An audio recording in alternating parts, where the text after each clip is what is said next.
O Gente da Gente de hoje conta a história de um dos mais tradicionais estabelecimentos comerciais de Divinópolis, especializado em material de construção. É o Depósito Ideal. E assim como na maioria das histórias, muito sacrifício, muita luta e, sobretudo, muito amor e dedicação. Nós vamos convidar o popular Ladies do Depósito Ideal para que faça a apresentação daqueles que começaram esta linda trajetória. Você não conhecia, mas o senhor Assi, do Depósito Ideal, é muito conhecido em Divinópolis. As pessoas que o conhecem sabem do seu valor, do seu trabalho, ali no Depósito Ideal. A dona Lazinha, né, minha mãe, sua esposa, acompanhou ele desde o início com a criação dos filhos e também ajudando lá no Depósito Ideal, porque naquela época era muito difícil, não tinha como contratar uma pessoa, era tudo muito caro, ainda é, mas naquela época era mais difícil, porque eram muitos filhos para serem criados, a despesa muito grande, então ele preferia absorver a mão de obra familiar. Então entrava todo mundo na roda. Pois era, todo mundo, era a dona Lazinha que ia para lá de vez em quando, minha irmã, Cacilda, ajudou muito lá no escritório, né? E ele, naquela época não tinha aquelas máquinas que hoje nós temos para descarregar caminhão, ele ombrava cimento, descarregava cal de madrugada, e eu ajudava. Estava sempre ali também, desde o início, né? Ajudando as minhas irmãs todas, né? Ele botava todo mundo para trabalhar. Deixa eu ouvir um pouquinho da dona Lazinha aqui, não é? Porque ela fez parte da história e continua inserida nessa história, não é? Como é que era madrugar, trabalhar e colocar esse pessoal para fora, hein, dona Lazinha?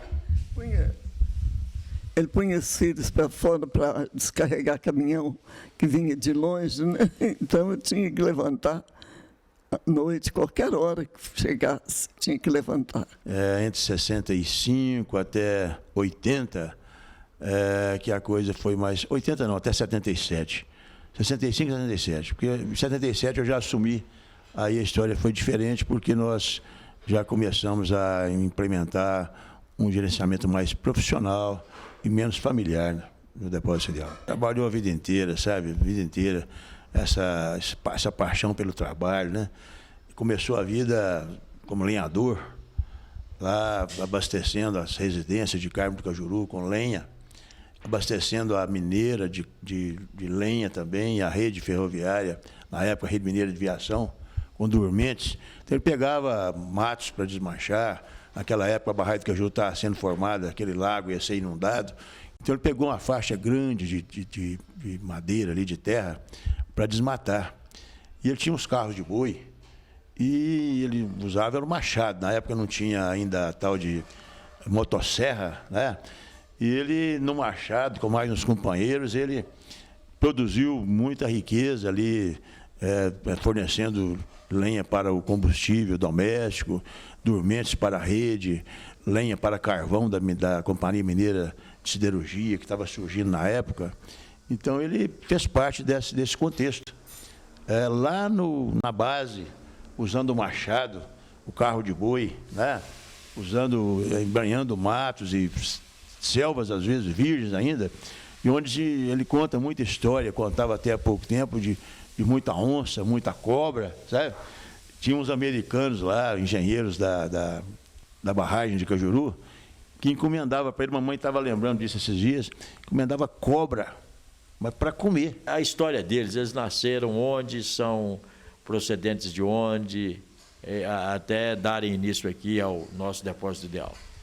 Esses vieram de Carmo do Cajuru, o pai dele veio de Mateus Leme, passando por Itaúna, Nogueira Penido. A mamãe é descendente de Carmo do Cajuru mesmo, ela é Maia, Marra, né? E Mateus, a família Mateus. E aqui ele comprou um açougue, chamava-se Açougue Ideal, que ficava do lado do Armazém Ideal e do Bar Ideal. Ele foi lenhador 7 anos, mexeu com olaria 7 anos, teve açougue 7 anos, só o depósito que ele não conseguiu desfazer dele com 7 anos, mas fez com 12, mas exatamente num ano terminado com 7, que foi em 1977, com 2 7, por sinal, sabe? Então isso ficou na história dele. Ele sempre marcou a vida dele o tal do 7. Tá? E de lá para cá ele criou a família em Divinópolis, ajudou a construir essa cidade desse tamanho, fornecendo materiais, comprando no Brasil inteiro cimento e tudo quanto há, tintas e material básico de acabamento no finalzinho, quando ele já pensou em passar a firma, ele já começava a pensar em acabamentos, hidráulica, né? E quando ele me vendeu a loja em 77, nós assumimos e demos continuidade e continuamos ajudando o progresso dessa querida Divinópolis e região centro-oeste. Até quando a gente menciona na mídia do Depósito Ideal, a gente fala há mais de 40 anos ajudando a construir o progresso de Divinópolis e até tem um slogan muito bonito, né? O ideal é seu, o material é nosso, né? O Depósito Ideal foi um dos pioneiros aqui em Divinópolis, nesse tipo de loja já mais moderna? Com certeza. Eu conheci algumas lojas em Divinópolis, a Ferragice não existe mais, né? A loja do Gesso Nogueira, que é sobrinho do meu pai, inclusive, também não existe mais. E essas lojas que estão aí, as que ficaram, né? Nossos companheiros de ramo, surgiram mais ou menos naquela época, 1965, 6, um pouco antes talvez. Mas o Depósito Ideal, ele é um dos pioneiros, sim, quando você pensa em lojas mais modernas, mais atiradas e que ofereceram uma gama maior de produtos, né, para a sociedade consumidora. Nós nos lembramos muito bem, quando você falou de rádio, aí eu penso na publicidade, né?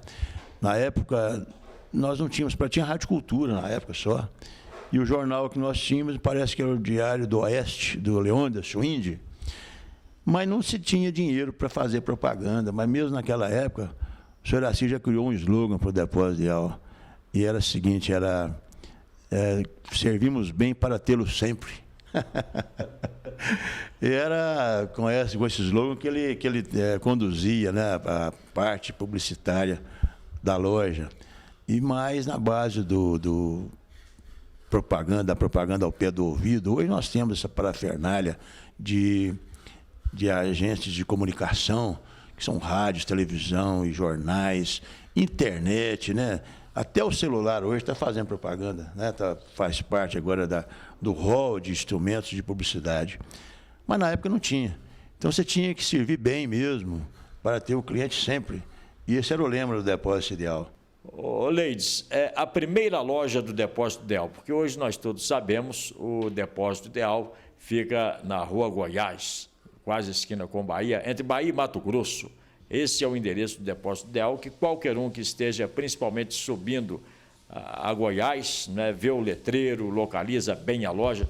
Mas a história da primeira loja do Depósito Ideal.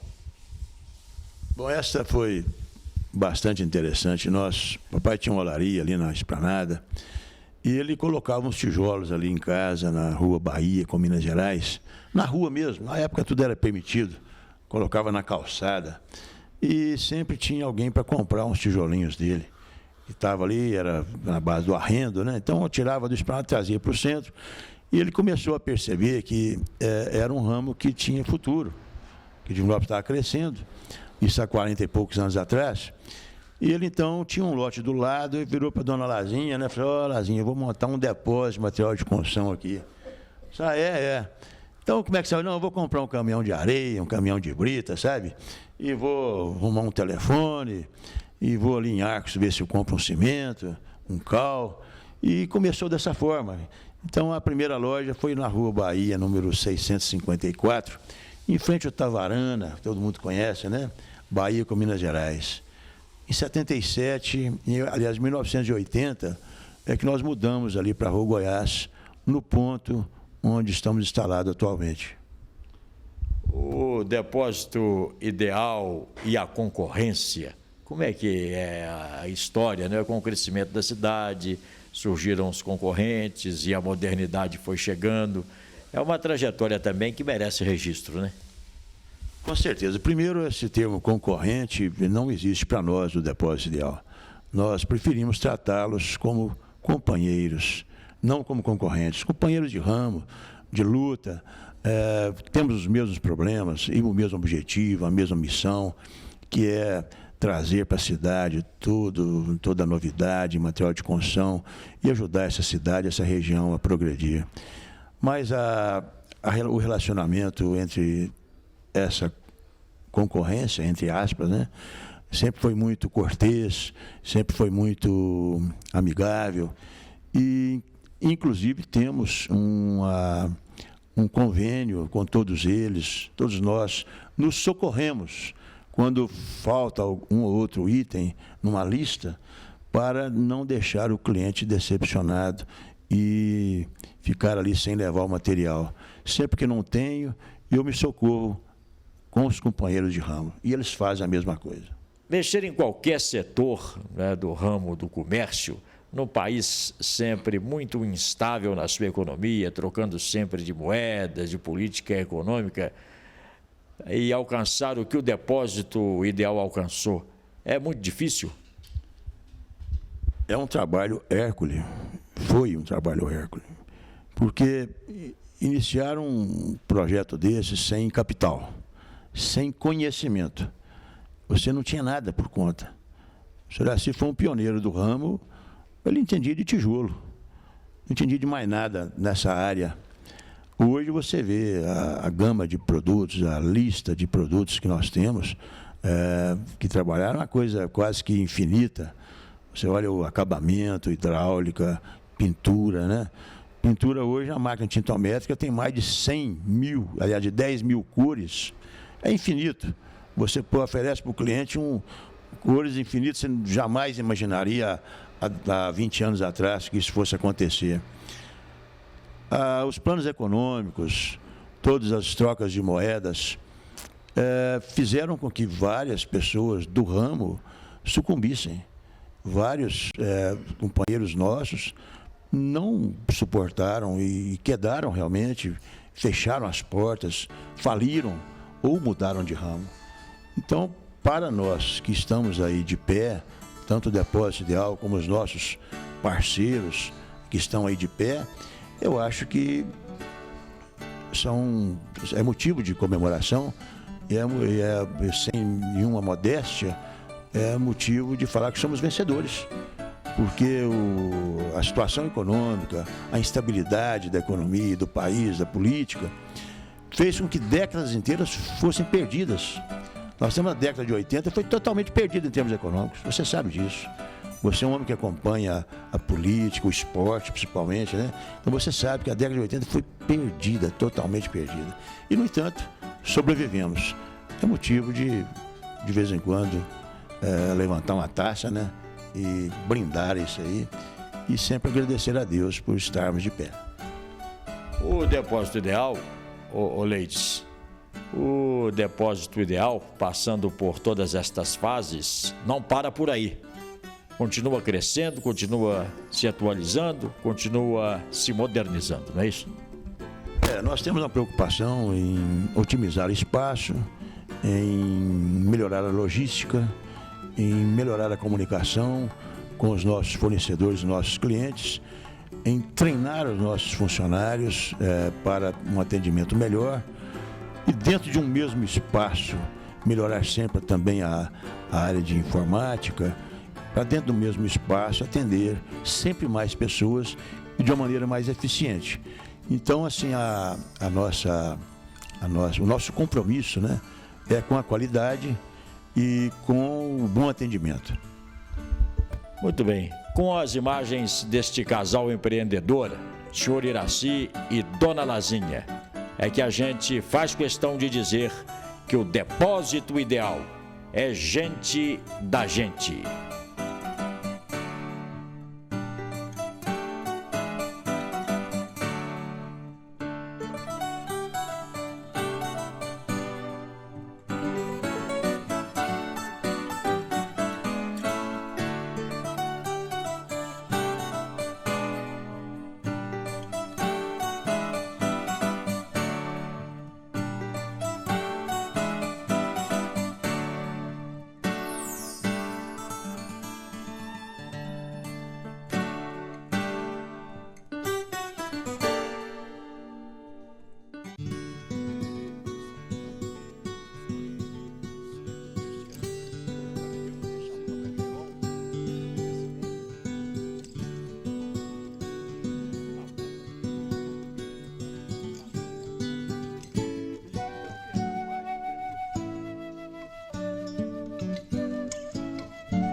Luiz Fotógrafo, é assim que ele é identificado, não só em Divinópolis, mas em toda a região. Luiz Fotógrafo, qual o seu verdadeiro nome? Luiz Antônio Gonçalves. Nascido em Cláudio, mas vim para Divinópolis com 7 anos de idade. O ano você não gostaria de revelar, não é isso? Não tem dúvida, não. Isso aí foi na década de 70, iníciozinho de 70. Estou dizendo a data de nascimento. Ah, de nascimento, é de 62, sem problema. Ô Luiz, como é que você descobriu o dom da fotografia? Como é que você se enveredou pelo caminho de um dos mais importantes empresários do ramo, não só em Divinópolis, não só na região, mas em toda Minas Gerais e também atingindo grande parte do Brasil, que a gente sabe que você e o seu trabalho são bastante divulgados? Bom, Garcia, o dom apareceu no decorrer do tempo, mas a história iniciou por necessidade. Com os 13 anos de idade, eu e minha mãe, nós subimos a Rua Goiás à procura de um emprego e depois fomos até ali meados da Casa Prata, descemos a Rua Goiás procurando emprego ali, porta em porta, no mercado, no comércio. Deparamos com o Sr. José do Fotoásia, na porta do Fotoásia, ele estava varrendo a loja no dia e nós pedimos emprego. Minha mãe pediu emprego, me ofereceu a trabalhar na loja dele e tudo mais, e ele se prontificou dizendo que eu iniciaria ali como faxineiro, que se eu quisesse ali já estava disponível para começar a trabalhar. E aí não foi nem o dia seguinte, já foi naquela hora mesmo, eu comecei já a pôr o início na minha vida futura aí como fotógrafo. E decorrer do tempo, comecei aos 13 e iniciamos, aprendemos, varrendo e comercializando. Tive grandes mestres, porque o Sr. José Duarte me ensinou muito a fotografar. Depois eu vim aprender com o Zé do Fox aí a arte de fotografar também, retocar negativos. O Neno do Foto Minas me deu um grande apoio, tive um grande aprendizado com ele. E daí em diante, eu já com os 19 anos de idade, já gostando com essa paixão pela fotografia, eu dediquei de corpo e alma, montei a minha primeira loja na Rua Goiás 106 aos 19 anos de idade. Fui emancipado para essa situação e ali eu comecei a minha carreira. E aí o gosto, iniciamos dizendo que era necessidade, mas na verdade o gosto pela fotografia veio, a paixão existe, a gente pegou essa devoção pela arte da fotografia. Esse começo foi em que ano, Luiz? Iniciamos em 1982. Curiosamente, nós abrimos a porta dia 1º de abril de 82. No dia da mentira, mas que se tornaria uma grande verdade, uma grande realidade, né? Correto, é isso aí. Ô Luiz, dessa sua primeira loja, como é que foi a evolução para a segunda, para chegar até hoje a esquina da fotografia e a mega loja, que é a sua principal atração em pleno 2007, com a instalação de uma das mais modernas lojas do estado, que nós chamamos hoje de Shopping da Fotografia? Bom, Garcia, a primeira loja foi, como eu disse, no Morro do Porto Velho, uma loja pequena. Aí nós vimos a necessidade de ampliar, subimos para Goiás 209, ali já no mais alto, mais no alto da Goiás mesmo, para o bairro do Porto Velho. E ali nós ficamos durante 4 anos só com aquela loja. Só com essa loja nós fomos trabalhando já no centro da cidade, já conquistando um bom público também no centro da cidade, com todo respeito aos outros concorrentes que já existiam nas outras empresas, eram grandes empresas, e nós, preocupados em estar perto desse público, nós pensamos em abrir uma loja no centro. É onde nós abrimos na Goiás 1003, essa loja hoje que chamamos Goiás com Bahia. Então nós abrimos mais essa aí já em 86, com aquela dificuldade que nós vivemos, os planos, o plano Bresser, plano cruzado, tudo aquilo. Então 86, 87, vindo aí mais ainda uma necessidade, nós vimos a vontade e a necessidade de abrirmos mais uma loja na Goiás, perto da 1º de junho. A Mega Store, que é na Goiás 325, foi justamente por essa necessidade de mercado. Uma loja completa, totalmente individual, onde a loja da Bahia atende o seu público sem necessitar da outra loja, da Mega Store. A Mega Store atende o seu público sem necessitar da loja da Bahia. Nós acompanhamos e notamos nessa sua trajetória o seu interesse, a sua iniciativa em sempre acompanhar a evolução da fotografia até chegar na mega loja da Goiás. Como é que foi essa trajetória, acompanhar todo esse avanço? Porque há dias atrás eu conversava com você e você dizia, não é, que no mundo da fotografia as mudanças são rapidíssimas. Até os anos 90 foi muito tranquilo. Não se tinha muito além de montar uma boa loja e equipar o balcão com uma boa equipe. Era essa os princípios. Porque a fotografia até o ano 90 não mudou nada. De 90 para frente, o digital no Brasil passou a ser realidade. Quando esse digital já passou a ser realidade, nós fomos em busca da verdade e do futuro, que seria. Já nos anos... Quando foi em 95, nós vimos a necessidade de começar a colocar uma inovação maior na fotografia com os laboratórios já de revelação mais avançados. Nós colocamos esse laboratório de revelação mais avançado. Então, isso teve uma evolução muito rápida. Nós pegamos em 93 o primeiro laboratório de revelação em 1 hora da cidade. Nós pegamos. Depois, quando foi em 95, já foi essa segunda parte de velocidade com maior ampliação de fotografia. Nós também conseguimos trazer um Noritz, onde foi a 1000ª máquina, fomos capa de uma revista a nível nacional de fotografia.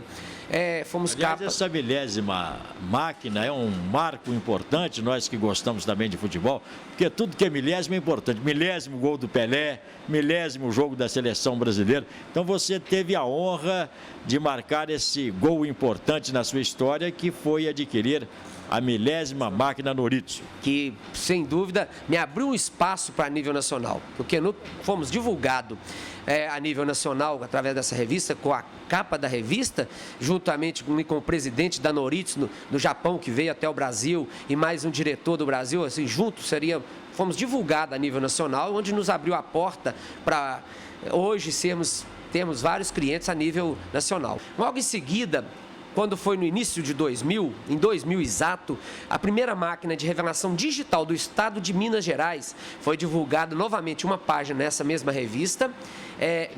Duas páginas. Foi uma página comentando e a outra só a história do Luiz Fotógrafo em Divinópolis. Então, foi uma página. Depois nós tivemos mais uma outra novidade que nós lançamos, que foi o museu. Novamente tivemos uma página na revista.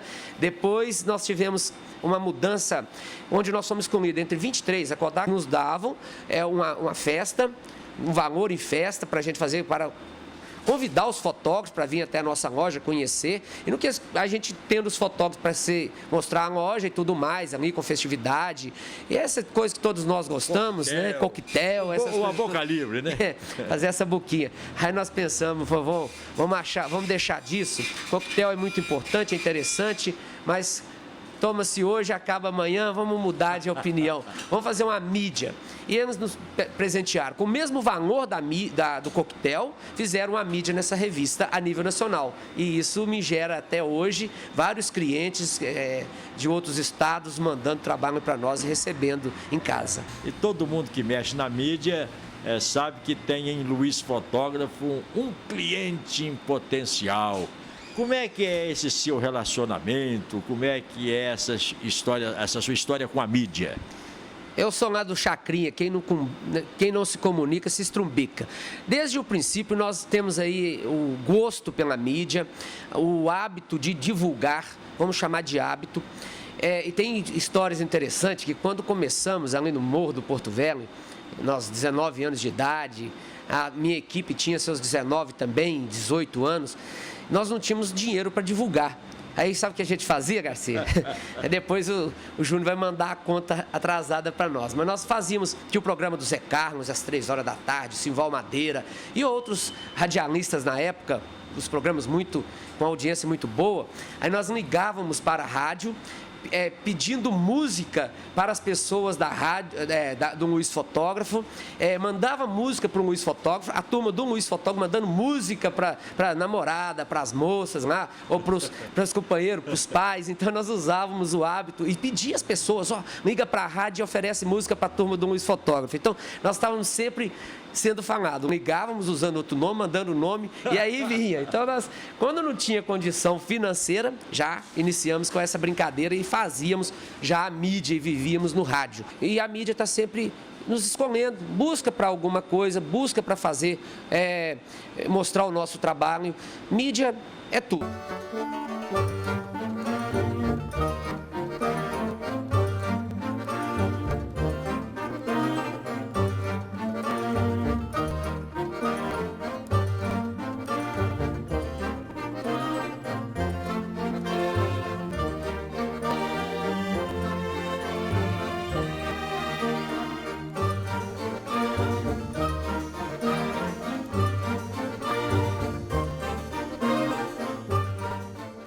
Nós estamos aqui na verdadeira esquina da fotografia, Goiás com Bahia. Luiz, para chegarmos onde estamos na história do Luiz fotógrafo, é evidentemente que você teve que abrir mão de muita coisa. Por exemplo, conciliar os estudos com a vida profissional e ainda mais com fotografia, que não tem hora e nem dia. Até rimou, né? Como é que é a história de abrir mão de determinadas coisas, de determinados objetivos para alcançar outros? Garcia, no segundo grau, já completando meus estudos, o meu desejo não tinha nada. Trabalhava em foto, trabalhava no foto, na época no Foto Minas. O meu desejo, na verdade, não era continuar com foto, era ir para Viçosa fazer agronomia. Mas conversando em casa, junto com a mãe, e na época o meu dinheiro do trabalho era entregue em casa, a gente tinha uma parte, o restante era entregue para apoiar na família, que nós éramos 7 irmãos, somos 7 irmãos. Minha mãe disse, filho, não tem como você ir para Viçosa estudar, porque nós não temos como te sustentar em Viçosa, e muito menos ter como ficar sem a sua cotação, o seu dinheiro aqui. Então eu tive que imediatamente, como você disse aí, não tinha como conciliar as duas coisas, eu de imediatamente abandonei o estudo apenas a conclusão, no que é segundo grau, parei meus estudos, imediatamente saí da empresa que eu trabalhava, foi uma decisão rápida, e aí eu parti para esse mundo que aqui a gente está mostrando hoje. Chegamos a essa vitória. Eu subi a Goiás com carrinho de mão ou um balaio, e nós comprávamos laranjas e mexericas e descia. Passava aqui nessa esquina, eu lembro direitinho que aqui era um lugar da gente beber água. Era um posto de gasolina, e aqui a gente tomava uma aguinha e depois continuava a caminhada. Hoje nós continuamos aqui na esquina tomando nossa aguinha fresca e sombra e tudo mais. Ô Luiz, agora um detalhe importante na vida do profissional, do empresário, e que nesse programa nós não poderíamos esquecer nunca: a participação da família. Sem dúvida. Eu tenho uma família muito boa, né? Casei em 84 e a gente tem aí uma caminhada junto, unânime. Você repara que eu não digo um Luiz consegui, um Luiz fez alguma coisa. Sempre somos nós. Eu gosto muito do plural, porque sozinho não conseguiria nada. A família me deu apoio desde o princípio, a família pai e mãe, depois a família esposa, e hoje a família filhos também. Eu tenho 4 filhos e o apoio é total. E assim continua o dia a dia. Mas a nossa família, Luiz Fotógrafo, essa é forte, essa a gente pode confiar. Luiz, agora para encerrar essa nossa entrevista, o futuro. Bom, o futuro a Deus pertence, mas nós devemos, estamos preocupados tecnologicamente, estamos preocupados e atentos ao mercado. O futuro ao mercado, nós estamos já trabalhando, nós não paramos de fazer essa preocupação e contamos no futuro ainda com a preferência da clientela, desse público que nós temos, porque tudo é possível com a presença de Deus e dos amigos. E por essas e por outras mais, quando nós contamos a história de Luiz Fotógrafo, é que fazemos questão de afirmar: Luiz Fotógrafo é gente da gente. Obrigado.